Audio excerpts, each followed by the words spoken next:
Hello and I welcome to all my channel the voice. तो हम इस आज के टॉपिक पे बात करने वाले हैं कि जो अनएम्प्लॉयमेंट रेट है वो इंडिया में कहाँ से कहाँ पहुँच गया है। अभी जो करंट अनएम्प्लॉयमेंट डेटा जो आया है CMI के थ्रू, जो कि है centre for monitoring Indian economy, independent है ये इकोनॉमिक थिंक टैंक, इसके थ्रू जो डेटा आया है वो अभी का जो डेटा ये है कि जो इंडियन अनएम्प्लॉयमेंट रेट है अभी यहाँ पे आप देख सकते हैं वो 8.3 है दिसंबर में, और जो कि ये 10% क्रॉस कर चुकी है अर्बन एरियाज़ में। रूरल में तो 8.3 है यहाँ पे, लेकिन अर्बन एरियाज़ में ये 10% तक क्रॉस कर चुकी है, और ये सबसे ज़्यादा अब तक का देखा जाए तो ये जो डेटा है ये दिसंबर 2020 का डेटा है। यहाँ पे आप देख सकते हैं CMI के थ्रू ये डेटा पब्लिश किया गया था, जहाँ पे कि अगर सेम चीज़ हम बात करें इस साल की 2022 पिछले साल की, तो वहाँ पे 6.56% था 2022 जनवरी में, लेकिन इस बार दिसंबर आते आते पिछले साल ये हो गया था 8%। नवंबर में ये था 8%, अभी है ये 8.3%। तो यहाँ पे ये वर्स्ट है पिछले 16 महीने में जितने भी अनएम्प्लॉयमेंट डेटा रिलीज़ हुए हैं उसमें ये अब तक का सबसे ख़राब डेटा रिलीज़ हुआ है। और अगर देखा जाए कि ये क्यों ऐसा, बहुत सारे प्रॉब्लम्स ऐसे क्यों फेस करने पड़ रहे हैं, तो कोविड उसमें सबसे पहला एक नाम आता है जहाँ पे जिसकी वजह से अनएम्प्लॉयमेंट रेट बहुत ज़्यादा बढ़ा है। दूसरा एक जो मैनेजिंग डायरेक्टर हैं इस CMI के, उनका ये कहना है कि अनएम्प्लॉयमेंट रेट उतना बैड नहीं है जितना हो सकता था। उनका ये भी कहना है कि जो लेबर पार्टिसिपेशन रेट है, कि जो लेबर है वो उनका पार्टिसिपेशन रेट बढ़ा है पिछले 12 महीनों में, और वो 40.48% हुआ है यहाँ पे लेबर पार्टिसिपेशन रेट। यहाँ पे उनका ये भी कहना है कि जो अनएम्प्लॉयमेंट रेट था सबसे ज़्यादा दिसंबर 37.1% था, विच अगेन हाईएस्ट इन जनवरी 2022। जो एम्प्लॉयमेंट रेट था, मतलब जितने लोगों को जॉब दिया गया था, वो भी हाईएस्ट था दिसंबर में 37.1%, जनवरी के बाद से सबसे हाईएस्ट था दिसंबर में ही। लेकिन जो प्रॉब्लम ये है कि जो जॉब्स क्रिएशन है वो नहीं हो पा रही है उस तरीके से, जिसकी वजह से अनएम्प्लॉयमेंट ऑफ कोर्स एक बहुत बड़ा मतलब फैक्टर है अभी इंडियन इकोनॉमी में देखा जाए तो। ये आप डेटा यहाँ पे आप देख सकते हैं क्लियरली, ये अप्रैल मंथ का है, मई जून जुलाई ऐसे करके दिसंबर, इसका सोर्स वहीं वो जो CMI अनएम्प्लॉयमेंट रेट पब्लिश किया उसी का है, 2022 का पूरा है।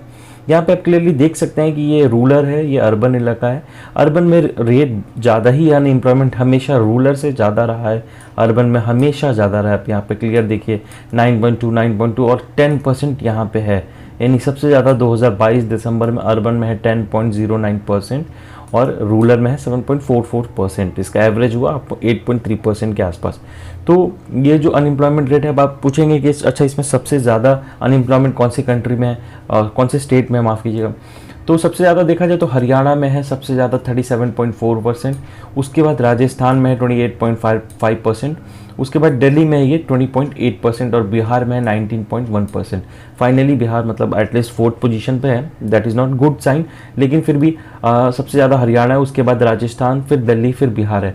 और सबसे ज़्यादा अनएम्प्लॉयमेंट रेट जहाँ पे कम है, सबसे कम है वो है ओडिशा, उसके बाद गुजरात, उसके बाद कर्नाटका, उसके बाद मेघालय और उसके बाद महाराष्ट्र। यानी ओडिशा ऐसी जगह है जहाँ पे एम्प्लॉयमेंट ज़्यादा है, अनएम्प्लॉयमेंट कम है, उसके बाद गुजरात है, कर्नाटका है, मेघालय है और महाराष्ट्र है। ये जो डेटा है, ये चार्ट क्लियरली दिखाता है कि यस, इंडिया में कंसर्न है, एक रोज़गार एक बहुत बड़ा कंसर्न है जिस पे गवर्नमेंट को काम करना होगा। नीड तो है यहाँ पे बहुत सारा कंजम्पशन की, लेकिन वो जो अनएम्प्लॉयमेंट जनरेट करना होता है वो बहुत बड़ा फैक्टर है, वो अभी तक नहीं आ पा रहा है जनरेशन। जो अगला हम देखते हैं कि यहाँ पे पेरोल डेटा, जैसे कि कोई भी आदमी जहाँ जॉब करता है तो उसका PF होता है, EPFO के थ्रू वो मैनेज किया जाता है। वहाँ पे भी स्लो डाउन दिखा है फॉर्मल सेक्टर जॉब क्रिएशन में अक्टूबर में। जो डेटा है उसके अकॉर्डिंग 0.73 मिलियंस ऐड तो हुए हैं यहाँ पे सोशल सिक्योरिटी स्क्रूटनी स्कीम के थ्रू ऐड हुए हैं यहाँ पे 0. लेकिन ये कम है क्योंकि पिछले अक्टूबर में ये ऐड हुए थे 0.98 मिलियन सितंबर में, लेकिन इस बार 0.73 मिलियन ही है अक्टूबर में। न्यू मेंबर्स भी डिक्लाइन हुए हैं, सबसे ज़्यादा जो न्यू मेंबर्स ऐड हुए थे वो 1.15 मिलियन थे जुलाई 2022 में, उसके बाद एक डिक्लाइन ही देखने को मिला है यहाँ पे। इस डेटा में भी, EPFO डेटा में भी, EPFO एक तरह से फॉर्मल सेक्टर है क्योंकि जनरली अगर आप लेबर में हैं तो वहाँ पे तो ये PF का स्कीम नहीं होता है। एक फॉर्मल सेक्टर में किसी कंपनी में, किसी छोटी कंपनी, बड़ी कंपनी में वहाँ पे रहते हैं तो ऑफकोर्स वहाँ पे PF होता है अगर 10 से ज़्यादा एम्प्लॉई हैं तो यहाँ पे भी आप देख सकते हैं कि 16 मंथ हाई पे चल रहा है अनएम्प्लॉयमेंट डेटा, जो कि एक बड़ी साइन है।